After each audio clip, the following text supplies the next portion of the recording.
Okay. Saya mulakan dengan lafaz Bismillahirrahmanirrahim.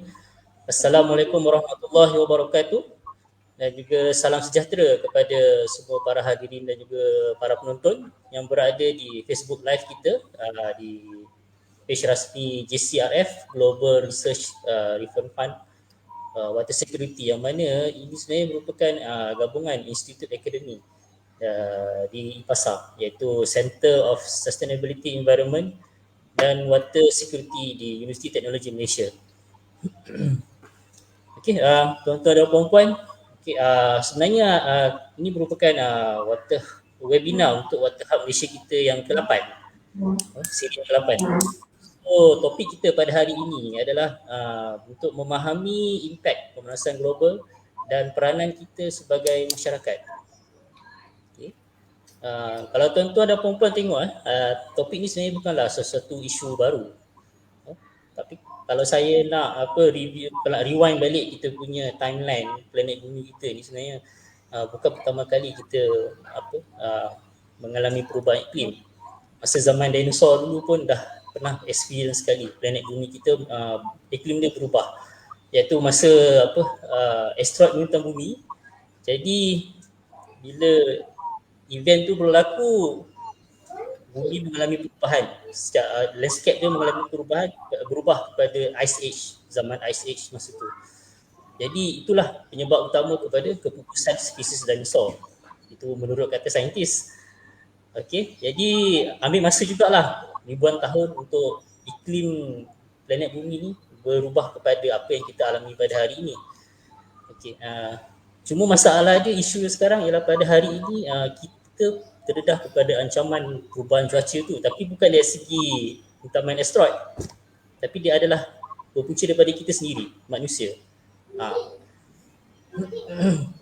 Jadi anggaran kasar pada hari ini ada 7 bilion manusia yang bergantung sepenuhnya hidup di dalam planet bumi. Jadi macam mana masa depan manusia ni kalau kita terus berterusan menghadapi ancaman lapisan ozon, greenhouse gases, pemanasan global untuk 50 tahun, 100 tahun ataupun 200 tahun akan datang. Itu apa yang akan kita kupaskan pada hari ini. Jadi saya dengan bangganya akan perkenalkan speaker luar biasa kita hari ini, Dr. Nur Eliza Ilyas. Beliau merupakan pensyarah kanan di Sekolah Kejuruteraan Awam, Fakulti Kejuruteraan di Universiti Teknologi Malaysia. So, ini beliau merupakan ketua bagi kumpulan penyelidik Eco-Hydrology dan juga merupakan fellow penyelidik Pusat Kelestarian Alam Sekitar dan Sekuriti IPASA UTM. Beliau memperoleh ijazah kedoktoran PhD dari Kyoto University Japan dalam bidang hidrologi dan juga mendapat sijil dari program GCOE ARS, iaitu Sustainability dan Survivability Science for a Resilient Society Adaptable to Extreme Weather Condition. Jadi memang pakar cuaca lah. Okay. Jadi beliau sebenarnya banyak membuat kerja-kerja conservation yang berkaitan dengan sumber air, masalah banjir dan juga perubahan iklim. Dari segi publication, beliau menjadi editor dan juga penulis untuk banyak artikel-artikel berindeks, buku dan juga proceeding polisi di peringkat nasional dan juga antarabangsa. Jadi tanpa membuang masa, saya menjemput Dr. Nur Eliza Ilyas untuk membawakan topik ini kepada tahap yang lebih besar. Dipersilakan. Okey, terima kasih Anwar. Dengar suara saya? Dengar tak? Tak ada respon ni. Anwar dengar tak suara saya? Jelas Dr. Eliza, boleh teruskan. Oh, okey. Jelas. Tak ada masalah. Oh, okey. Anwar senyap jadi saya pun tak tahu. Okey, terima kasih banyak Anwar. Saya tak adalah belum expert lah, tapi masih belajar sama-sama. Okey, jadi untuk webinar Hub Air Malaysia siri ke-8 ni, sebelum tu mungkin kita cerita sikit lah kot GCRF tu apa. GCRF ni Global Challenge Research Fund, dia macam dana lah Jadi yang untuk kali ini khas Malaysia adalah beberapa grup daripada pelbagai negara lah. Malaysia, UK, India, Ethiopia dan juga Colombia. Jadi negara-negara ni berkumpul untuk dalam satu projek khusus berkenaan dengan air lah. Jadi daripada itu kita sebagai wakil dari Malaysia, kita buatlah webinar Hub Air ni khas untuk di Malaysia lah, khas untuk fokus pada masalah air dan juga climate change di Malaysia. Jadinya untuk tajuk saya fokus kepada impak pemanasan global dan juga peranan kita. Kita biasa dengar pemanasan global ni kan, global warming. Jadi apa tu sebenarnya global warming ni, pemanasan global ataupun climate change, perubahan iklim. Jadi kalau kita dengar sekali, kita ingat planet kita panas kan, planet kita panas macam kartun ni. Planet panas and then apa yang berlaku kepada planet kita sebenarnya. Jadi itu yang perlu kita cuba faham lah. Okay. Tapi selain panas, ada tak, perasan tak, ada tak cerita pasal terlebih sejuk pun ada kan. Sama ada sejuk sangat ataupun panas sangat. Jadi itu yang mungkin ada orang yang persoalkan lah, apa tu climate change, dia rasa dia sejuk je kan. Kadang-kadang dekat Malaysia pun orang kata turun snow dekat mana, macam-macam tempat kata turun snow sebab sejuk sangat kan. Jadi ini sebenarnya juga adalah kesan-kesan pemanasan global. Ini lagi satu gambar, ada yang macam bila sebut je pemanasan global rasa macam benda yang macam ni lah, macam dunia nak musnah apa semua. Tapi betul ke tak itu Allahu A'lam lah kan. Cuma apa yang kita boleh kaitkan, apa yang saintis-saintis, apa yang orang yang kaji, dia monitor, dia observe planet kita ni, terutamanya menggunakan maklumat suhu lah kan. Jadi kalau ikut definisi pemanasan global ni, dia juga dikenali sebagai perubahan iklim sebab planet kita punya suhu kan, dan juga pelbagai faktor lain lagi, dia telah mengubah iklim kita kan. Jadi kalau by definisi pemanasan global juga dikenali sebagai perubahan iklim adalah observasi kenaikan suhu abad, kenaikan suhu abad pada suhu purata sistem iklim bumi dan kesan-kesan yang berkaitan. Dia agak panjang macam mana kita nak faham ni kan. Dia sebenarnya kalau misal kata daripada kita dah observe lah, kita dah perhatikan suhu permukaan bumi ni daripada tahun 1970 contohnya sampai tahun 2000 kan. Jadi kalau kita puratakan suhu kita adalah certain nilai dia kan. Tapi pemanasan global ni berlaku bila suhu tu dia bila kita puratakan dia, benda tu pun berubah. Maksud dia ada berlaku peningkatan kepada purata suhu lah pada permukaan bumi kita. Jadi bila berlaku perubahan suhu ni, jadi itu yang dia jadi perubahan iklim. Okey, jadi ini agak mungkin saintifik sikit, tapi mungkin saya cuba cerita sikit lah. Kalau tengok graf ni, guna laser pointer. Kalau kita tengok graf ni, paksi Y, kita nampak ni suhu kan, suhu. Paksi X ni merujuk kepada tahun. Okey, kalau dekat sini dia anggap macam berapa ribu tahun yang lalu sebelum kita sekarang tahun 2021. Jadi berapa ribu tahun sebelum sekarang ada data dia. Macam mana dapat data ni nanti saya tunjuk. Jadi data ni ada berkenaan dengan suhu. Jadi kalau tengok trend suhu ni macam yang Anwar sebut tadi, dia memang ada naik turun kan. Maksudnya adalah zaman-zaman dia yang dia naik turun kan. Tapi kalau tengok semakin hampir kepada zaman kita, sekarang ni dah tahun 2021, kalau dekat graf ni sampai tahun 2020, suhu tu dia meningkat, dia meningkat agak jauh beza daripada ikut rekod yang ada beribu-ribu tahun yang lalu. Ini graf ni bukan maknanya bagaimana saintis dapat graf ni. Jadi dia dah lakukan pelbagai kajian nak confirmkan nak percaya kepada maklumat inilah. Okey, jadi kalau kita zoom yang ni tadi, yang daripada tahun 1850 hingga tahun 2020 ni, kita nampaklah trend dia, trend peningkatan suhu. Ini kosong ni bukan kosong darjah Celsius. Ni maksud dia ni peningkatan suhu kepada bumi kita. Jadi daripada tahun 1850 dan sebelum tu dia adalah trend dia. Tapi bila dah masuk ke zaman kita lah kan, masuk ke zaman kita, peningkatan suhu tu lebih dia meningkat dengan banyak. Dia meningkat dengan banyak. Kalau kita tengok balik tadi, dia meningkat dengan banyak berbanding dengan beribu tahun yang lalu.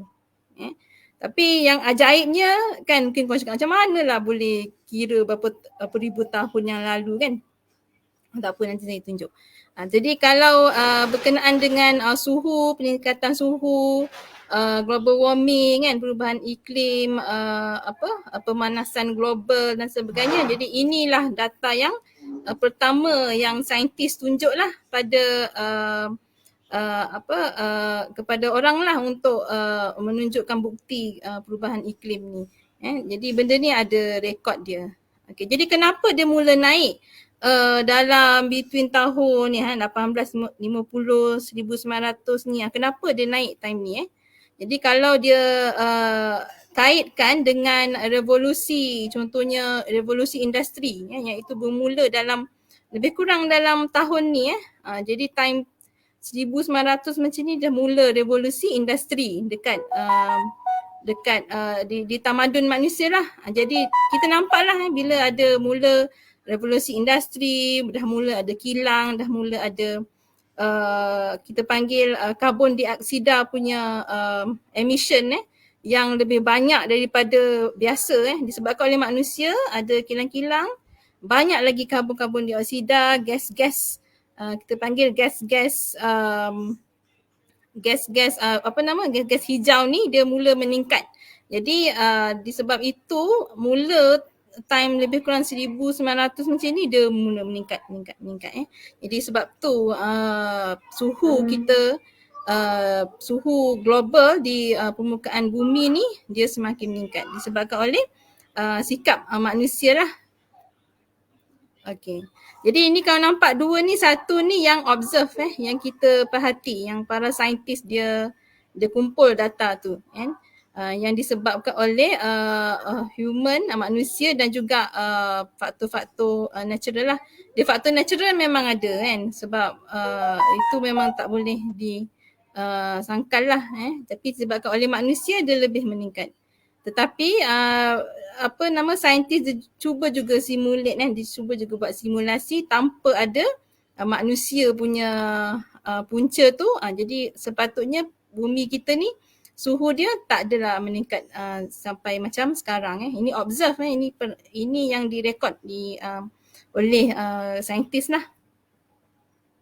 Okey, jadi ini rahsia dia macam mana kita tahu data-data gas dia kaitkan suhu tu dengan data gas. Jadi data-data gas ni dapat daripada contohnya ice core ni lah. Dia buat dia korek lubang dapatkan ice bore. Saya ada gambar tak? Macam ni kan. Dia korek dalam ice core ni, dalam kawasan ais di kutub utara, kutub selatan tu. Jadi dia dapat maklumat bubble dalam ice core ni. Dia dapat dia ada bubbles ada gelembung-gelembung udara. So dalam gelembung udara ni ada gas-gas sewaktu zaman-zaman mengikut layer ataupun lapisan ais tu lah. So daripada situ dia dapat sampel gelembung udara, jadi dia kaitkan dengan suhu. Jadi macam inilah saintis dia cuba estimate nilai suhu pada sesuatu tahun lah sampai beribu-ribu tahun yang lalu. Jadi ini sangat menariklah sebenarnya data ini. Okey, jadi lagi satu okey, siapa juga yang semak suhu-suhu ni kan. So ada banyak center kan, ada banyak pusat-pusat di US, di Jepun diorang pun analisa data-data suhu ni Jadi daripada tahun 1880 sampailah tahun 2010 memang nampak ada trend yang meningkat disebabkan oleh kita kata disebabkan oleh pemanas punca-punca pemanasan global ni lah disebabkan oleh gas-gas hijau yang manusia keluarkan. Okey. Okey, apa sebenarnya yang berubah kan? Jadi kita kata perubahan iklim, jadi soalan dia apa sebenarnya yang berubah? Apa impact kepada kita apa yang berlaku pada kita lah. Okey, jadi kalau dirumuskan sebenarnya yang berlaku yang bagi impact kepada kita yang mengganggu kita punya kehidupan ini sebenarnya adalah kekerapan peristiwa melampau secara amnya akan memberi impak lebih besar di lokasi-lokasi tertentu berbanding perubahan bin. Okey, secara ringkasnya maksud dia peristiwa melampau macam kita biasalah kan. Semakin banyak event-event banjir kan. Kalau tengok contoh yang paling mungkin ramai ingatlah yang peristiwa Kelantan kan. Banjir kuning, Bah Kuning Kelantan pada tahun 2014.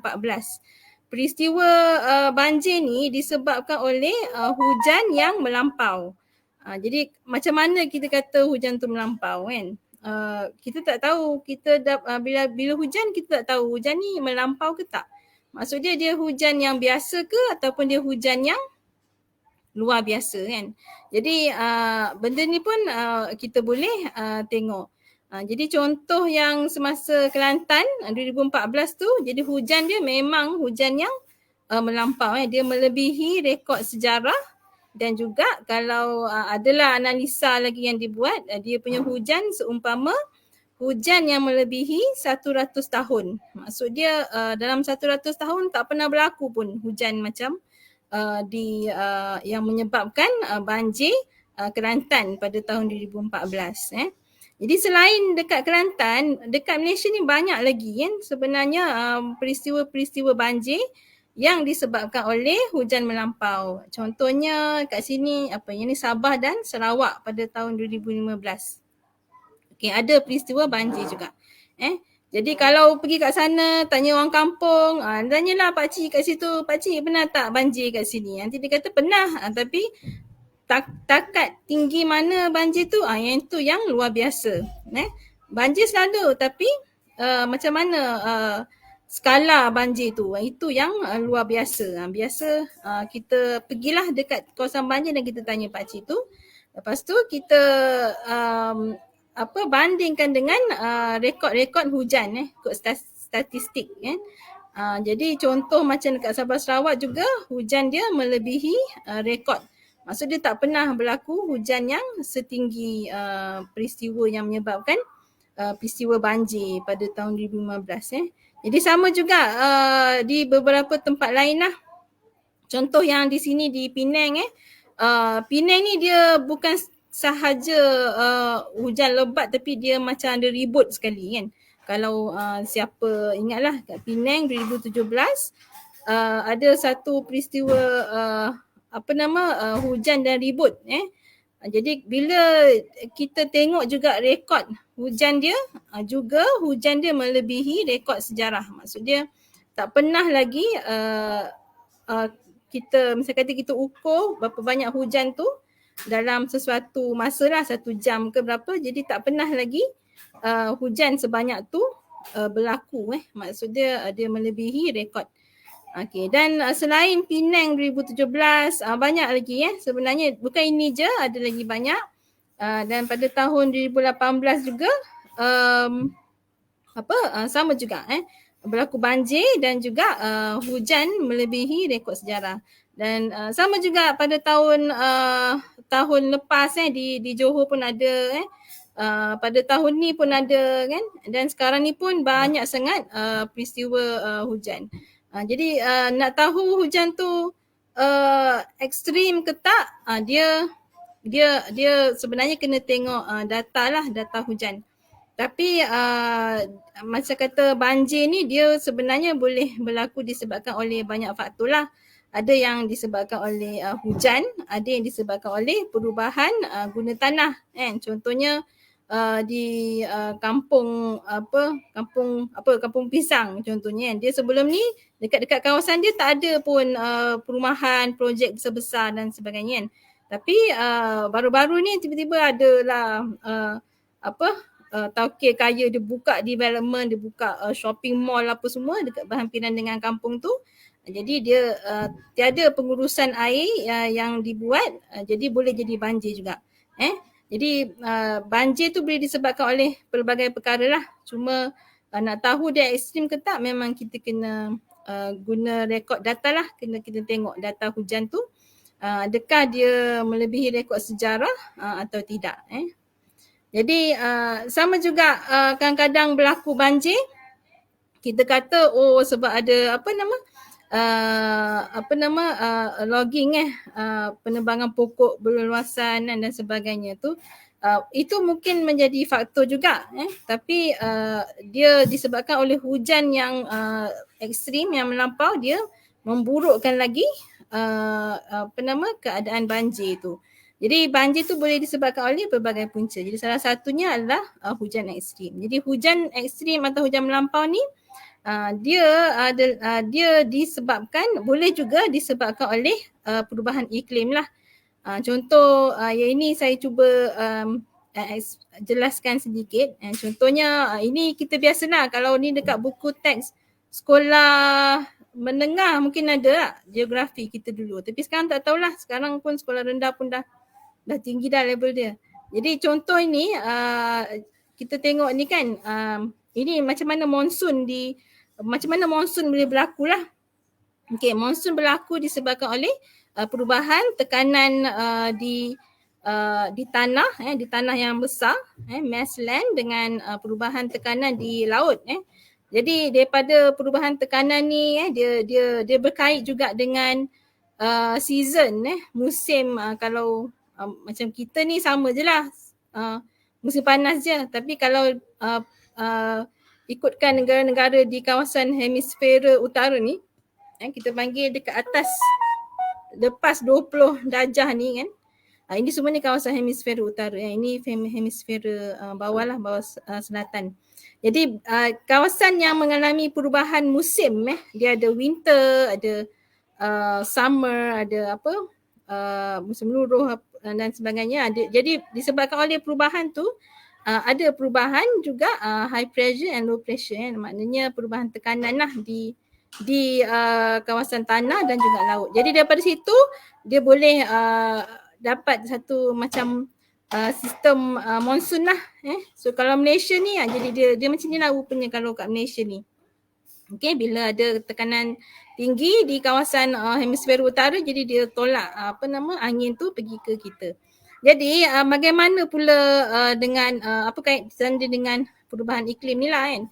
Jadi kalau kita kata perubahan iklim, pemanasan global dan sebagainya, dia mengubah suhu kan. Jadi bila berlaku perubahan suhu yang ekstrim, dia akan mengubah tekanan ni lah. Jadi jika dia sangat sejuk kat kawasan tu, dia akan dapat lebih tinggi tekanan dia. Jadi bila lebih tinggi tekanan dan lebih rendah tekanan di utara dan selatan, jadi monsun tu boleh jadi lebih kuat.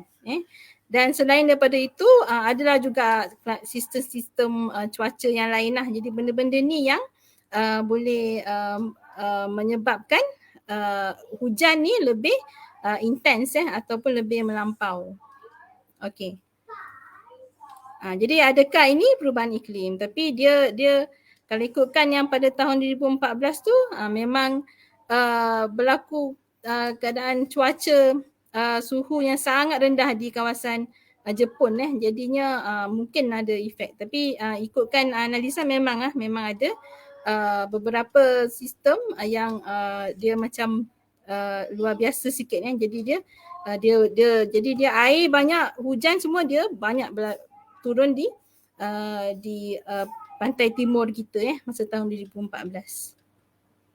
Okey, selain hujan ekstrim, lain ada banyak jugalah macam contohnya kemarau jadi bila kita cakap kemarau ni dia efek banyaklah. Dia bukan efek kemusnahan harta benda dan sebagainya, tetapi juga dia efek contohnya pertanian sumber pendapatan petani-petani lah dan juga maksudnya macam penanaman padi dan sebagainya. Jadi dia dah kacau benda tu. Jadi selain daripada kemusnahan harta benda dan sebagainya disebabkan oleh banjir, tapi dia ada rantaian dia juga Contohnya kalau kemarau dia efek food dia efek rantaian makanan dan sebagainya. Dan selain itu bila dia kacau suhu suhu kita dah berubah, dia efek juga biodiversity di dalam kawasan di laut di sungai Jadi dia ganggulah semua satu ekosistem semua dia ganggu. Okey, jadi ini lagi berkenaan dengan hujan dan ini mungkin berkenaan dengan taifun lah. Okey, taifun ni kat Malaysia ni dia mungkin kita tak perasan tapi dia punya ekor taifun tu dia efek kita dia efek Malaysia. Ekor taifun tu mana? Ini taifun taifun atau cyclones ini ekor dia macam tu Jadi yang ekor taifun ni yang usik yang dia ganggu Malaysia terutamanya di taifun ni banyak di Philippines kan tapi dia punya tempias dia kena Sabah Sarawak contohnya dan juga kadang-kadang taifun di sekitar Taiwan dan Vietnam tu nanti ekor dia tu dia usik kawasan dekat-dekat pantai timur dan sampai ke Penang. Jadi taifun ni juga sebenarnya impact dia ganggu Malaysia jugalah. Okay. Dan even taifun ni juga dia punya kekerapan dia mungkin tak berkurang Ni kalau tengok graf ni kan. Ini semua ni jenis-jenis sistem tropical cyclone lah. Tropical cyclone tu sama juga dengan taifun dia benda yang sama cuma lokasi dia berbeza. Okay, jadi kalau tengok data-data cyclone taifun ni pun dia punya kalau kita kata yang warna merah ni, line merah ni dia punya takat dia lah. Apa yang atas tu dah kira teruk apa yang bawah tu kira mungkin okey biasa lagi. Tapi bila dah atas tu maksudnya dia level yang teruk lah. Jadi kalau tengok pun semakin lama dia semakin dia punya skala dia semakin tinggi Okey, jadi inilah yang kacau kita ni contohnya di taifun-taifun di kawasan sini dan juga North India ni mungkin sikit lah so taifun ni pun dia usik sebab tu kita mungkin dapat lebih banyak hujan. Okey, ini yang saya nak cerita tu maksud dia daripada perubahan suhu tu dia kacau benda lain sekali dia kacau ni physical system, biologi dan juga manusia kan. Ditambah juga dengan kita panggil urbanisasi dan juga perubahan guna tanah tambah lagi dengan benda tu. Jadi daripada perubahan iklim ni contohnya kat sini dia kata biologi ni dia kacau tanaman dia kacau tanaman and then ada berlaku wildfires boleh zoom wildfires sungai pun panas sangat, paras air sungai pun makin rendah disebabkan oleh suhu yang tinggi. Jadi kehidupan pun mati kan. Death of flora and fauna in terrestrial and marine ecosystem. Yang lihat paling terkesan adalah marine ecosystem hidupan air. Okay. Dan selain itu fauna displacement jadi binatang-binatang pun dia pun dah tak keruan, dia pun dah tak tahu mana nak pergi, jadi dia pun mungkin migrate ke tempat lain okey, jadi apa lagi yang ni yang fizikal ni yang kerusakan fizikal lah contoh macam coastal erosion ni mungkin disebabkan oleh ribut yang menyebabkan ombak lebih kuat sea level rise kenaikan paras air ada juga. Dan hujan yang banyak, jadi bila hujan banyak air masuk ke sungai dan rivers and lakes overflow. Ni kira banjir lah. Jadi dia tinggi sangat air, banyak sangat air dengan sikit sangat air. Itu antara kesan yang paling kuat lah untuk perubahan iklim ni. Okey, jadi ini pun sama kan? Ya? Berapa minit? Dah 30 minit lah. Ya ke? Cepatnya. Okey. Okay, sorry. Kan banyak lagi masa. Okey, jadi daripada sini perubahan iklim juga ada destruction of crops, food macam saya cakap lah food chain semua pun dah terganggu. Okey, jadi ini impact dia seperti yang samalah macam tadi sebenarnya dia ekonomi, penyakit-penyakit pun sama daripada suhu even denggi pun ada dikaitkan dengan suhu sebabkan suhu dan basah. Kawasan yang basah dan suhu pun tinggi, jadi efek dia denggi pun ada juga. Apa lagi? So banyaklah impact ni.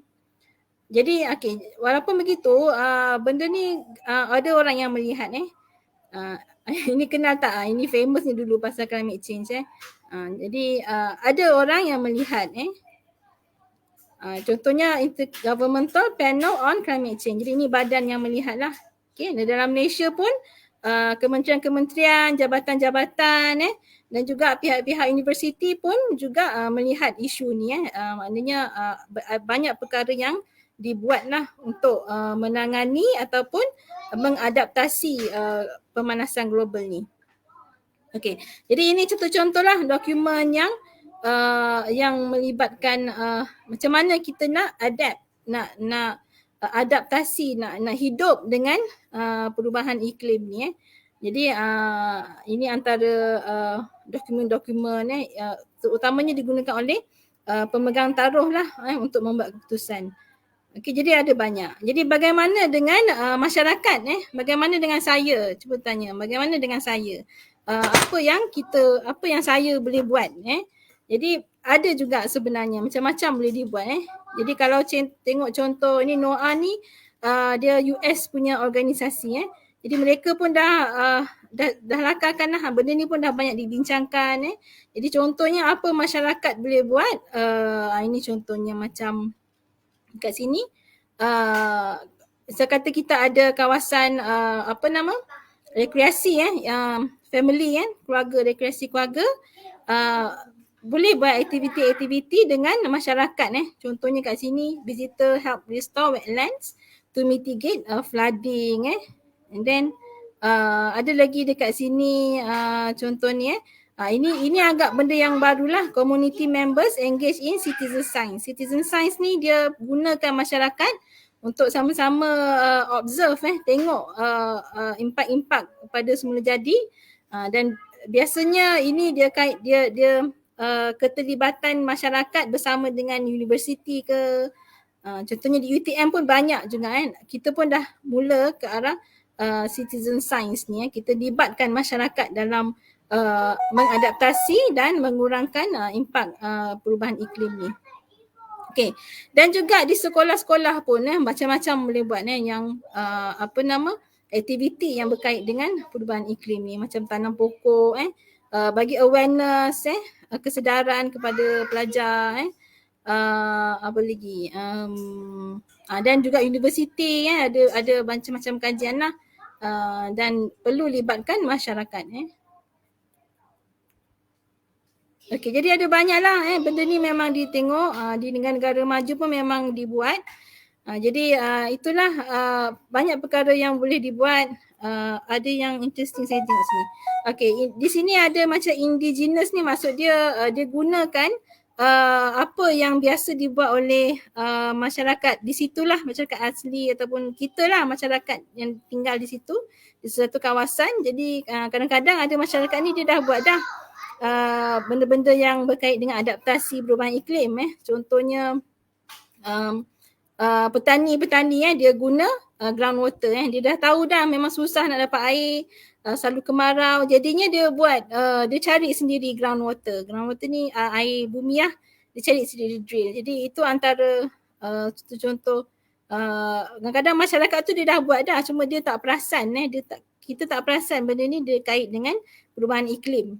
Sebab dia tahu macam kenapa tak banyak hujan kan, kenapa panas sangat, kenapa kan, and then dia buat sesuatu. So benda tu sebenarnya dah melibatkan dia dah cuba adaptasi dengan perubahan iklim lah. Jadi inilah bagaimana dengan saya. Jadi kita boleh buat apa kan, jadi boleh cegah tu dah susah lah sebenarnya. Tapi yang utama adaptasi, bagaimana nak adaptasi dengan perubahan iklim ni. Terutamanya yang melibatkan duit lah kan, maksud dia sumber ekonomi dia, sumber pendapatan dia. Jadi dia perlu cuba adaptasi dengan keadaan perubahan iklim ni Jadi macam kita tengok tadi lah, impact dia banyak. Ada yang secara terus, secara langsung, dan ada yang secara tak langsung Jadi itulah keluarlah pepatah-pepatah Melayu kita kan, nak hendak seribu daya tak hendak seribu dalih. Sediakan payung misalnya je ni. Sediakan payung sebelum hujan. Sikit-sikit lama-lama jadi bukit. Dan bagi enau di alam belukar, melepaskan pucuk masing-masing. Ini apa ni, siapa faham? Ini lebih kepada pentingkan diri sendirilah. Jadi itu yang kita perlu tanyalah, bagaimana dengan saya. Jadi itu saja dari saya, lebih 5 minit Jadi terima kasih. Anwar, okey. Saya serahkan pada Anwar. Okey, terima kasih Dr. Eliza atas pembentangan beliau tadi. Sungguh menarik sekali sharing beliau. Okey, macam mana mungkin kita buka session Q&A kepada Dr. Eliza. Ada soalan-soalan daripada audiens kita mungkin setakat ini. Jadi saya buka kepada para hadirin dan juga para penonton. Sekiranya ada apa-apa yang ingin mengajukan pertanyaan, boleh juga komen di Facebook kita sekarang live. Tak ada masalah, boleh.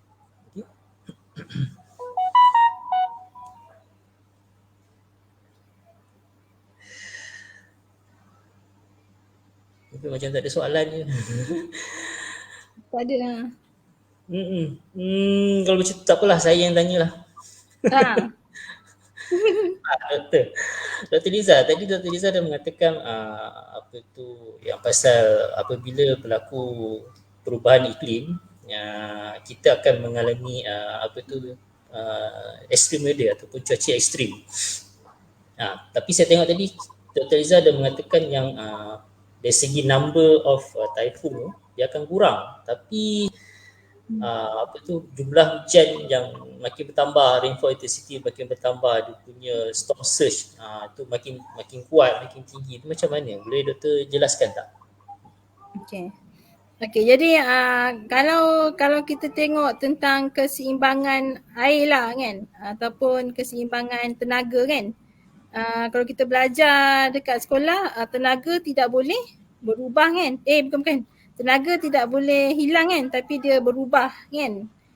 Jadi sama juga dengan jumlah air ni misal kata air yang dibawa tu kan, dia kalau dia punya jumlah tu sama je sebenarnya, cuma macam mana dia kalau macam hujan tu macam mana dia banyak mana dalam masa 1 jam, ataupun adakah dia punya distribution tu segelempuk dia buang air kat kita, ataupun dia buang sikit macam tu lah.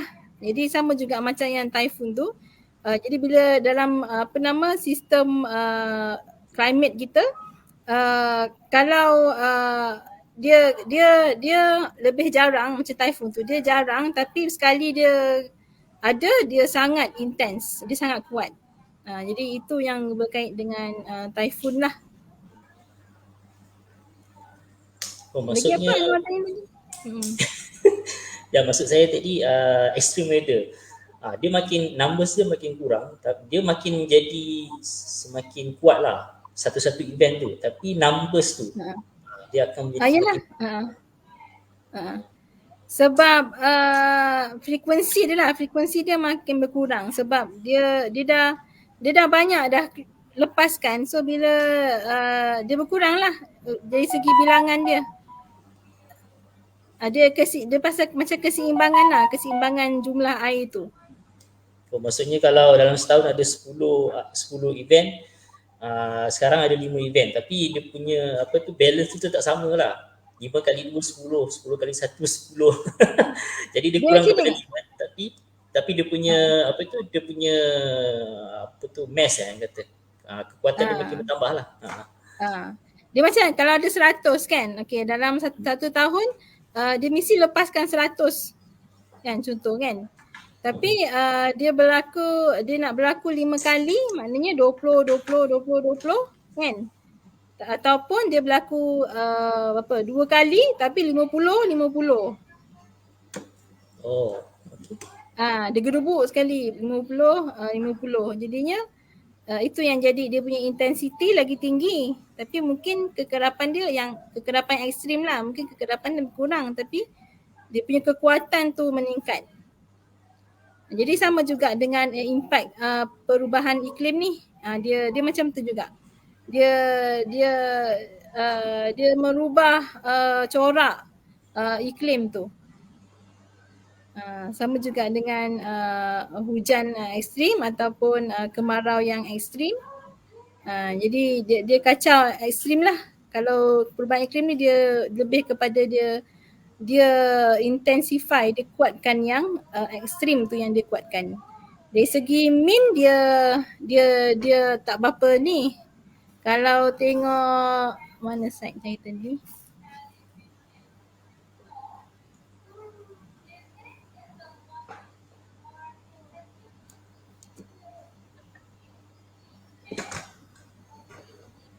Yang ni Yang ini memang ini daripada bukan. Ini ke? Yang ni.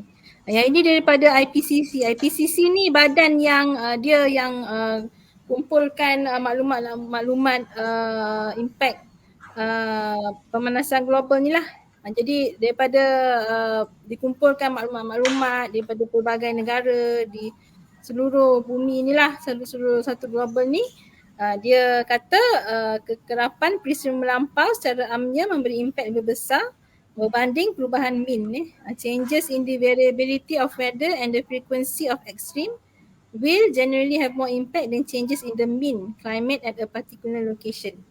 Sebab bila kita nak buat ni untuk para saintis lah, bila dia nak buat analisa dia kena tengok kepada yang ekstrim tu. Dia bukan sahaja dia tengok pada yang mean, tapi dia perlu tengok ekstrim juga. Okey, jelas. Terima kasih Dr. Eliza. Ada soalan daripada kita punya komentar daripada Cindy. Okay, in your opinion, how ini soalannya. Okay, in your opinion, how to increase community participant or even interest towards environmental protection activities carried out by government or NGOs? How to increase interest? Penglibatan community ataupun awareness lah. Macam tu. Okay. Kalau ikut macam kita kan GCRF ni, kita dah ahli-ahli kita lah dah cuba melibatkan komuniti lah, tapi disebabkan oleh COVID ni dia jadi selain. Tapi ikut pengalaman biasanya masyarakat ni kita kena tunjuk dan kena bagi tahu mungkin bukan bagi tahulah, kita kena bagi insentif ataupun benda yang okey, diorang akan nampak benda ni menguntungkan diorang. Sebab kita nak tanam kesedaran tu memang lama tanam kesedaran tu. Kalau ikut contoh-contoh di negara Jepun, dia tanam daripada kanak-kanak daripada dia usia yang kecil, usia dia muda, itu masa tu dia tanamkan sifat keprihatinan apa benda semua tu kan. Tapi bila dah tua ni dia macam lihat sikit lah orang kata macam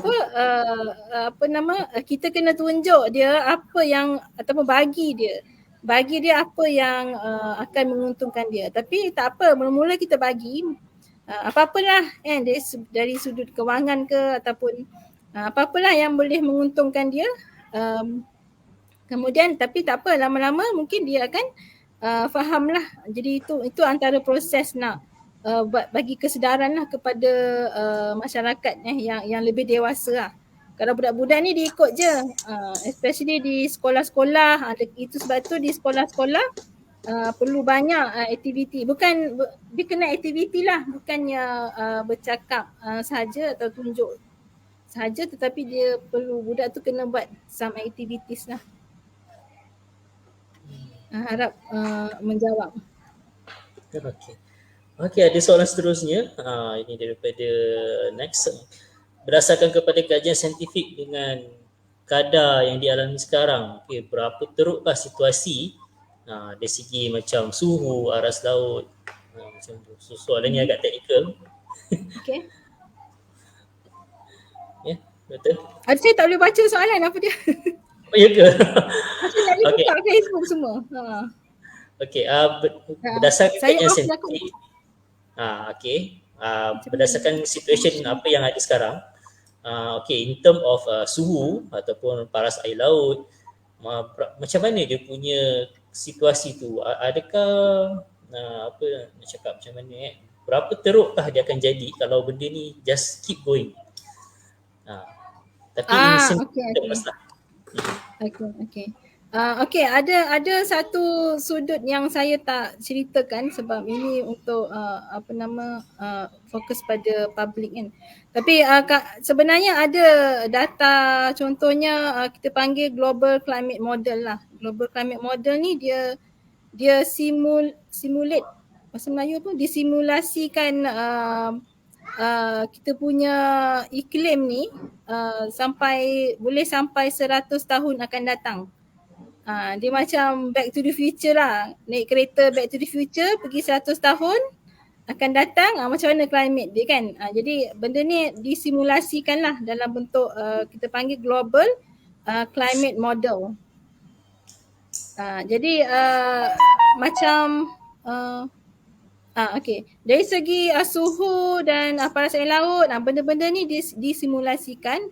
Jadi macam mana disimulasikan, dia guna physical, maknanya adalah dia punya model semua. Tapi apa yang dia masukkan dalam maknanya dia nak mula simulasikan tu, apa yang dia input yang dia masukkan adalah suhu-suhu karbon, maknanya greenhouse gases lah, gas-gas hijau yang diproduce dibuat oleh manusia, bukan yang gas yang busuk tu. Dia daripada gas-gas kilang, daripada jumlah kenderaan, contohnya jumlah kilang, peningkatan ekonomi macam mana.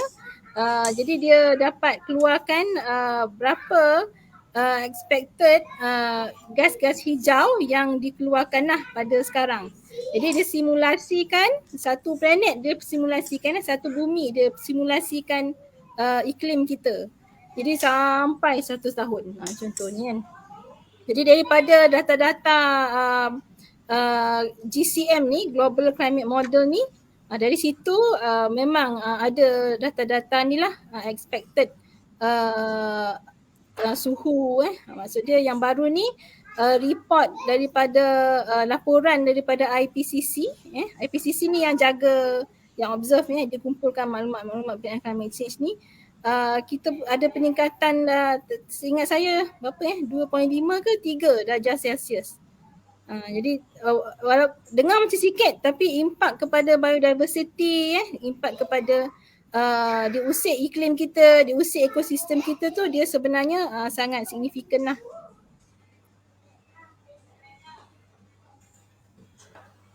Jadi memang ada satu model ataupun software yang kita boleh predict lah untuk apa yang akan jadi akan datang kalau benda ni still tak berubah. Betul Doktor? Okay. Betul. Betul. dia ada senario dia lah. Macam Malaysia ni kategori senario apa? Ada tak inisiatif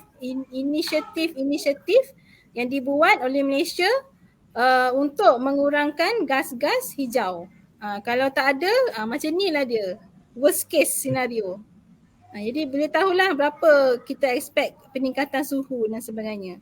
And then kalau kita ada buat sedikit inisiatif untuk mengurangkan gas-gas hijau ni, jadi dia simulate, dia ada senario dia lah. Jadi berapa kita expect peningkatan suhu lah. Jadi bila ada data-data ni, itu yang kita boleh buat. Macam saintis, researchers, dia buatlah kajian apa kita expect banjir yang teruk. Tapi sekarang ni apa yang kita expect dah berlaku dah sekarang. Misal kata kalau jurutera awam dia reka bentuk longkang. Dia dah ambil kira dah. Contohnya 100 tahun dia kata 100 tahun mesti tahan ni lah longkang ni takkan banjir. Macam tu lah kan. Tapi jadi banjir juga sebab perubahan iklim dah, dia dah usik iklim ni. Jadi mungkin reka bentuk drainage saliran semua dah under design lah kita panggil dah tak mencukupi dah sebenarnya. Campur lagi dengan orang buang sampah, tersumbat longkang-longkang.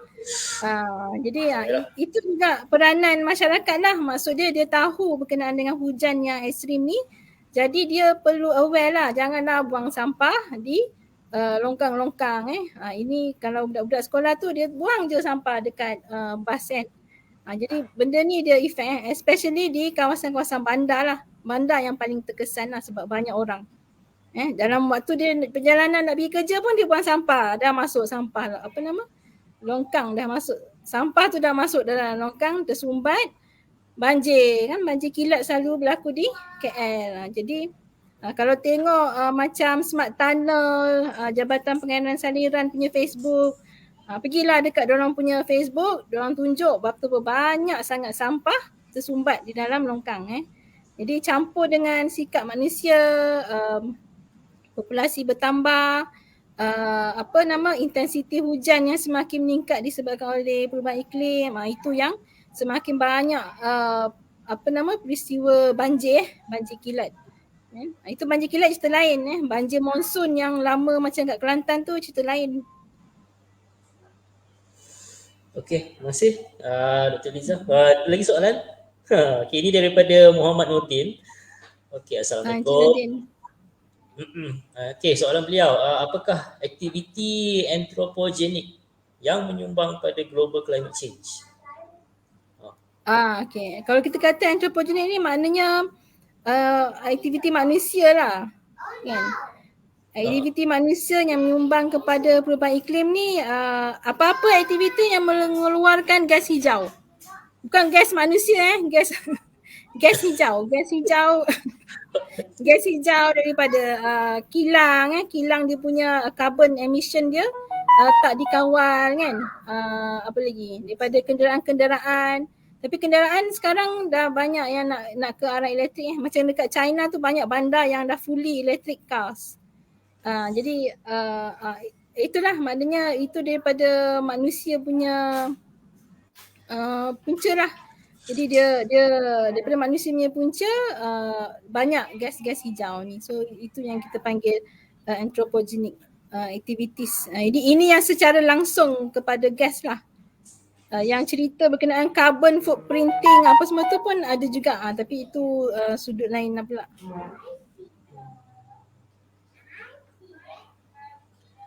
So okay, rasanya tak ada soalan lagi. Okay, tak apalah. Kalau macam tu saya boleh simpulkanlah di sini hasil daripada perbincangan kita hari ini. Apa yang boleh saya simpulkan, conclude, sebenarnya benda ni adalah bermula daripada manusia juga, aktiviti manusia. Tapi kalau kita tengok balik tahun lepas, masa kita lockdown bulan Mac dengan bulan April, ada saintis mengatakan yang lapisan ozon dekat Arktik dia kembali pulih. Masa tu kita tengah lockdown, baru 4 bulan ke 3 bulan. So maksudnya memang ada proof kat situ lah yang mengatakan kalau kita stop mengeluarkan gas semua hijau kan, contohnya daripada kenderaan dan industri. So maksudnya benda tu possible, kita boleh buat. Tapi masa tu memang terpaksa lockdown lah kan. Jadi satu lagi macam doktor cakap tadi, China, negara-negara besar yang macam China kan, dia dah mula invest pada renewable energy ataupun clean energy, maksudnya energy tu bersih lah. Kita dah mula beralih kepada EV ataupun electric vehicle yang mana dah tak guna lagi dah gas-gas fosil ni sebagai tenaga untuk menggerakkan kenderaan. Jadi kita dah mula beralih ke arah situ, tapi rasanya Malaysia belum ready lagi untuk tu. Okay.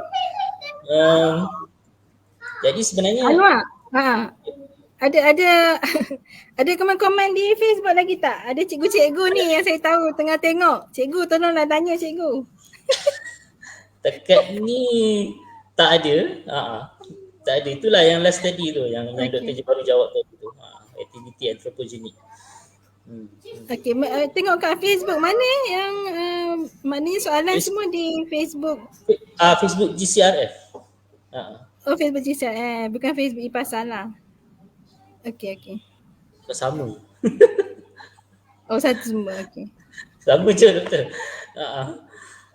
Tapi tak ada soalan lagi setakat ni. Jadi saya boleh simpulkan kat sini sebenarnya kita boleh buat tapi kena bersatulah. Yang main peranan sekali adalah kerajaan dan juga NGO. Kalau apa tu mereka yang berkemampuan ni boleh buat, boleh mempunyai kesedaran ataupun awareness untuk bersama-sama kita menjaga kita nak kurangkan lah, kita boleh kurangkan sebab nak hidup lama kan. Kalau tak nanti jadi macam dinosaur pula, nanti satu hari nanti kita digantikan spesies lain ke. Pasal hidup lama tu memang pasal hidup lama tu kan. Kalau perasan macam NASA ke apa kan sibuk nak cari planet lain kan. Kita tak tahu mungkin dia nak lari lah tu. Maknanya benda ni dah taken seriously lah berkenaan dengan perubahan iklim dekat bumi ni. Kalau tengok yang report IPCC yang terbaru pun dia dah macam memang kena take serious lah. Action dah memang kena ada lah. Sampai ke matlamat kalau lah kena evacuate planet bumi ni pun ada. Kena evacuate planet bumi. Macam-macam movie kita tengok kan. Benda tu tak mustahil lah. Tapi jadi macam cerita apa tu iRobot tu. Oh ya, okey. Yang manusia bina kapal angkasa besar, lepas tu dia travel ke angkasa lepas, bumi dah penuh dengan sampah, biar robot bersihkan sampah tu. Oh, okey. Kan ada Wall-E ya Allah. Cerita tu. Yang saya cakap pasal hidup lama ni bukannya nak memanjangkan hayat, tapi lebih kepada survivability spesies manusia tu lah sendiri. Kan. Nanti tak ada cucu cicit lah, susah. Nak kena pergi planet lain pula. Dia mana yang sampai dulu? Akhirat sampai dulu ke? Akhirat kiamat sampai dulu ke? Perubahan iklim musnahkan dulu. Manusia musnahkan sendiri dulu. Itu wallahu a'lam betul. Saya pun tak tahu. So okay, rasanya tak ada soalan lagi. And then Doktor ada mungkin nak tambah something? Mungkin kita boleh ni lah. Kalau yang lepas ni ada lagi lah siri-siri webinar oleh GCRF. Sebelum ni pun banyak juga siri-siri webinar. Jadi yang ini pun dah siri ke-8. Jadi siapa yang mungkin belum like dah masih YouTubers like page GCRF ni lah untuk jika nak tahu, especially cikgu-cikgu di sana, saya tahu ni ada cikgu yang tengok ni, bolehlah kalau nak kolaborasi juga dengan UTM ke apa yang berkenaan dengan air lah. Ni dia kait more to science lah kot, sains, geografi, alam sekitar. Okay, anak saya pun dah ni dah. Okay. Okay Anwar, rasanya tu je. Jadi rasanya tindakan first action yang boleh kita buat ialah like page ni. Okay. Lepas tu continuously follow apa yang kita buat lah. Mungkin ada sidi akan datang kita akan umumkan lah next. Okay. So ada komen terakhir ni iaitu apa? Oh, daripada Muhammad Nordin juga. Katanya perubahan iklim ni termasuk tanda-tanda kiamat kot. Boleh juga. Dulu tak tahu kan? Tak tahu. Sebab Allah punya tak tahulah. bahasa Allah tu kan kita tak tahu kan? Terima kasih Encik Nordin. Encik Nordin ni memang peminat setia GCRF ni, dia mesti ada. Oh, ya ke? Okay. So dengan itu saya mengakhiri kita punya perbahasan hari ini dengan surah Al-Nas. Saya tangguhkanlah, bukan akhir kan. Nanti kalau akhir kan tak ada lagi. So saya tangguhkan. Moga kita berjumpa dengan siri yang akan datang. Assalamualaikum warahmatullahi wabarakatuh. Terima kasih. Terima kasih.